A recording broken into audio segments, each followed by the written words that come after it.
এমন একটা দেশ আছে যেখানে 25শে ডিসেম্বরের পরিবর্তে 6ই জানুয়ারি বড়দিন বা ক্রিসমাস পালন হয়। একটা দেশ আছে যেটাকে চির বসন্তের দেশ বলা হয়। জানো কি যে বিশ্বের সব থেকে বেশি সিলভার বা রূপোর প্রোডাকশন হয় কোন দেশে? এই রকমই কিছু ফ্যাক্ট উত্তর আমেরিকার কয়েকটা দেশ মেক্সিকো, গুয়াটেমালা, বেলিজ, হন্ডুরাস এগুলো সম্পর্কে রয়েছে। তো সেইগুলো এক এক করে বলি। উত্তর আমেরিকা মহাদেশে কানাডা, আমেরিকা এই দুটো সম্পর্কে এর আগের ভিডিওতে আমরা বলেছি। আমেরিকার দক্ষিণ দিকে একটা দেশ রয়েছে মেক্সিকো। এইখানে হলো মেক্সিকো। এই মেক্সিকোর রাজধানী হলো মেক্সিকো সিটি, আর এর মুদ্রা peso. Mexico city peso. Mexico স্বাধীন হয় 1821 খ্রিস্টাব্দে। ভারত যেরকম ব্রিটেনের কলোনি ছিল, মেক্সিকো ছিল স্পেনের কলোনি। এই জন্য স্বাধীনতার আগে মেক্সিকোর নাম ছিল নিউ স্পেন। বিশ্বে সব থেকে বেশি কোকোকোলার কনজাম্পশন হয় এই মেক্সিকোতে, তারপর আমেরিকা, তারপর ব্রাজিল।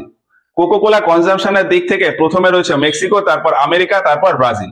আমরা অনেকেই জানি যে বিশ্বের সব থেকে বড় পিরামিড হলো ইজিপ্টে, the great pyramid of Giza. কিন্তু এর থেকেও বড় পিরামিড রয়েছে মেক্সিকোতে, the great pyramid of Cholula. এটা মেক্সিকোতে। এটাকেই ধরা হয় যে বিশ্বের সব থেকে বড় পিরামিড। অনেকেরই খুব পছন্দের একটি খাবার হলো চকলেট। বলা হয় যে এই চকলেটের জন্ম হয় মেক্সিকোতে। চকলেট পাওয়া যায় কোকো প্ল্যান্ট থেকে, এবং এই কোকো প্ল্যান্ট প্রথম পাওয়া গিয়েছিল ওই মেক্সিকোতেই। এছাড়া বলা হয় যে কালার টিভির ইনভেনশনও হয় মেক্সিকোতে। এবার যেমনটা বললাম যে মেক্সিকো স্বাধীনতার আগে স্পেনের দ্বারা কলোনাইজ ছিল, সেই হিসাবে মেক্সিকোর বেশিরভাগ লোকই স্প্যানিশ ভাষায় কথা বলে।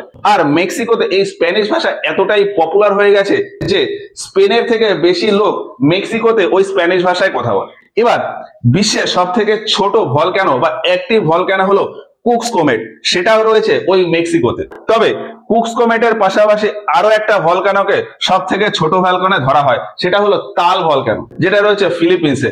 এই যে এইখানে হলো ফিলিপিন্স। এই ফিলিপিন্সের তাল আর মেক্সিকোর কুকস কোমেট, এই দুটোকেই বিশ্বের সব থেকে ছোট ভলক্যানো বলে ধরা হয়। আর এই মেক্সিকো বিশ্বের সব থেকে বেশি সিলভার বা রূপোর প্রোডাকশন করে।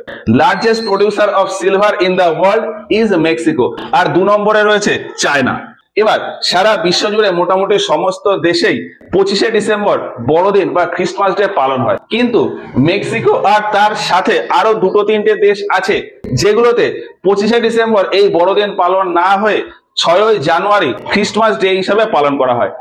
মেক্সিকোতে 6ই জানুয়ারিতে এই ক্রিসমাস ডে ফেস্টিভ্যালটাকে থ্রি কিংস ডে হিসাবে পালন করা হয়। এবার কোন দেশের এমন একটা পোর্শন যেটা 3 দিক থেকে সমুদ্র দিয়ে ঘেরা, সেটাকে বলা হয় উপদ্বীপ বা পেনিনসুলা। সেই রকমই মেক্সিকোতে 2টো পেনিনসুলা রয়েছে। এই যে এইখানটাতে রয়েছে ইউকাটান পেনিনসুলা, আর এই পোর্শনটাতে রয়েছে ক্যালিফোর্নিয়া পেনিনসুলা। ইউকাটান পেনিনসুলা আর ক্যালিফোর্নিয়া বা লোয়ার ক্যালিফোর্নিয়া পেনিনসুলা।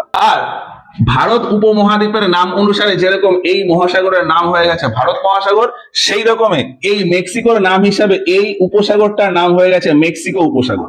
এবার বিশ্বের সব থেকে লম্বা পর্বতশ্রেণী বা মাউন্টেন রেঞ্জ হলো আন্দিজ, যেটা দক্ষিণ আমেরিকাতে অবস্থিত। দক্ষিণ আমেরিকার পশ্চিম দিকে এই এরিয়াটা জুড়ে পুরো আন্দিজ পর্বতমালা অবস্থিত। আর বিশ্বের সেকেন্ড সব থেকে লংগেস্ট পর্বতমালা হলো রকি, যেটা রয়েছে এই উত্তর আমেরিকাতে। কানাডা, আমেরিকা, মেক্সিকো এই এরিয়াটা দিয়ে রয়েছে রকি মাউন্টেন রেঞ্জ। এটা সব থেকে লম্বা, এটা সেকেন্ড সব থেকে লম্বা। আর আমেরিকা, কানাডা দিয়ে এই এরিয়াতে আর একটা পর্বতশ্রেণী রয়েছে যেটাকে বলা হয় অ্যাপ্লেশিয়ান মাউন্টেন রেঞ্জ। আন্দিজ, রকি আর অ্যাপ্লেশিয়ান। এবার এই যে রকি আর অ্যাপ্লেশিয়ান এর মাঝখানে এই যে ফাঁকা জায়গাটা, মানে আমেরিকা আর কানাডার যে জায়গা, এইখানে একটা ঘাসের ময়দান দেখা যায় যেটাকে বলা হয় প্রেয়ারি গ্রাসল্যান্ড বা প্রেয়ারি ঘাসের ময়দান। তো এই হলো মেক্সিকো। এবার মেক্সিকোর পূর্ব দিকে ছোট্ট একটা দেশ আছে গুয়াটেমালা। এই হলো মেক্সিকো। এই মেক্সিকোর ডান দিকে এইখানটাতে রয়েছে গুয়াটেমালা। এই গুয়াটেমালার রাজধানী গুয়াটেমালা সিটি। মেক্সিকোর রাজধানী যেমন মেক্সিকো সিটি, গুয়াটেমালার রাজধানী গুয়াটেমালা সিটি। এই গুয়াটেমালাতে একটা স্পেশাল টাইপের বার্ড দেখা যায় যেটাকে বলা হয় কুয়েটজাল।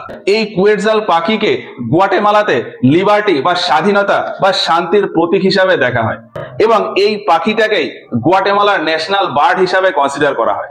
আর এই কোয়াটজেল পাখির নাম দিয়েই গুয়াটেমালার যে মুদ্রা, তার নামও কোয়াটজেল। আমরা একটা খুব ফেমাস সভ্যতার নাম শুনেছি, মায়া সভ্যতা। বলা হয় ওই মায়া সভ্যতার শুরুটাও এই গুয়াটেমালা থেকে, যদিও ওই মায়া সভ্যতার বিস্তার মেক্সিকো, গুয়াটেমালা, বেলিজ, হন্ডুরাস, এল সেলভাডোর এই সমস্ত এরিয়াতে ছিল। এও বলা হয় যে এই মায়া সভ্যতার লোকজন অ্যাস্ট্রোলজিতে খুবই পারদর্শী ছিল এবং তারা একটি ক্যালেন্ডার বানিয়েছিল মায়া ক্যালেন্ডার। এখন বর্তমানে গ্রেগরিয়ান ক্যালেন্ডারের হিসাবে ওই মায়া সভ্যতার লোকজনের ধারণা অনুযায়ী 11ই আগস্ট 3114 বিসি এই ডেট থেকে পৃথিবীর উৎপত্তি এবং সেই ডেট থেকে ওই মায়া সভ্যতার লোকজন 5126 বছরের একটা ক্যালেন্ডার বানিয়েছিল এবং সেই ক্যালেন্ডারের হিসাবে বিশ্বের শেষ দিন ছিল 21শে ডিসেম্বর 2012। এবার গুয়াটেমালা সম্পর্কে আরেকটা ফ্যাক্ট রয়েছে যে বলা হয় যে এই গুয়াটেমালাতে যখন ইলেকশন বা নির্বাচন হয়, মানে যেদিন নির্বাচন হবে তার 25 ঘন্টা আগে থেকে এবং নির্বাচনের দিনের 12 ঘন্টা পর এই সময়টাতে ওই দেশে অ্যালকোহলের কনজাম্পশন বা মাদকদ্রব্য সেবনে প্রহিবিশন বা নিষেধাজ্ঞা লাগানো থাকে। এমনকি প্রতিদিনের হিসাবেও সন্ধ্যা 6টা থেকে ভোর 6টা পর্যন্ত পাবলিক প্লেসে বা কমার্শিয়াল প্লেসে অ্যালকোহলের কনজাম্পশনে রেস্ট্রিকশন লাগানো। এছাড়া সারা বছর ধরেই এই গুয়াটেমালার ওয়েদার বসন্তের মতো, এই জন্য গুয়াটেমালাকে বলা হয় চির বসন্তের দেশ বা ল্যান্ড অফ ইটারনাল স্প্রিং। এবার গুয়াটেমালা খুব ছোট, আর এই গুয়াটেমালার আশেপাশেই দুটো দেশ রয়েছে, বেলিজ আর এল সালভাডোর। এই যে এইটা যদি গুয়াটেমালা হয়, এর উত্তর দিকে এইখানে ছোট্ট একটা দেশ আছে বেলিজ, আর নিচের দিকে এইখানে ছোট্ট একটা দেশ আছে এল সালভাডোর। বেলিজের রাজধানী হলো বেলমাপন। এই বেলিজ হলো একমাত্র দেশ যেখানে চিতাবাঘ বা জ্যাগুয়ার রিজার্ভ সেন্টার রয়েছে। কক্সকং বেসিন ওয়াইল্ড লাইফ স্যাংচুয়ারি বিশ্বের একমাত্র ওয়াইল্ড লাইফ স্যাংচুয়ারি যেখানে চিতাবাঘ বা জ্যাগুয়ারের সংরক্ষণ হয়। এটা তৈরি হয় 1990 খ্রিস্টাব্দে। এবার এই যে বললাম এল সালভাডোরের রাজধানী সান সালভাডোর। এই এল সালভাডোরকে বলা হয় ল্যান্ড অফ ভলক্যানোস, কারণ এখানে প্রচুর অ্যাক্টিভ ভলক্যানো রয়েছে এবং সেখান থেকে প্রতিনিয়তই অগ্নুৎপাত হয়। এবার আমরা জানি যে বিশ্বের বিভিন্ন দেশের বড় বড় ট্রানজাকশন ক্রিপ্টোকারেন্সিতে হয়, কিন্তু কোন ক্রিপ্টোকারেন্সিকেই বিশ্বের কোন দেশ লিগ্যাল টেন্ডার হিসাবে মান্যতা দেয় না। এখন বিভিন্ন ক্রিপ্টোকারেন্সির ভেতর সব থেকে পপুলার হলো বিটকয়েন। এই এল সালভাডোর এইটা প্রথম দেশ যেটা এই বিটকয়েনকে তার দেশে লিগ্যাল টেন্ডার হিসাবে মান্যতা দিয়েছে। 2021 সালে বিশ্বের প্রথম কোন ক্রিপ্টোকারেন্সি অর্থাৎ বিটকয়েনকে লিগ্যাল টেন্ডার হিসাবে মান্যতা দেওয়া হয়েছে। ভারতের ক্ষেত্রে যদি বলি, ভারতে লিগ্যাল টেন্ডার হলো আরবিআই দ্বারা ইস্যু করা ব্যাংক নোট আর কয়েন। তো মেক্সিকো হলো, গুয়াটেমালা হলো, বেলিজ হলো, এল সালভাডোর হলো, এর পরে কয়েকটা দেশ আছে যেমন হন্ডুরাস, নিকারাগুয়া, কোস্টারিকা, পানামা। এগুলো নিয়ে আমরা এর পরে ক্লাসে গিয়ে আলোচনা করব।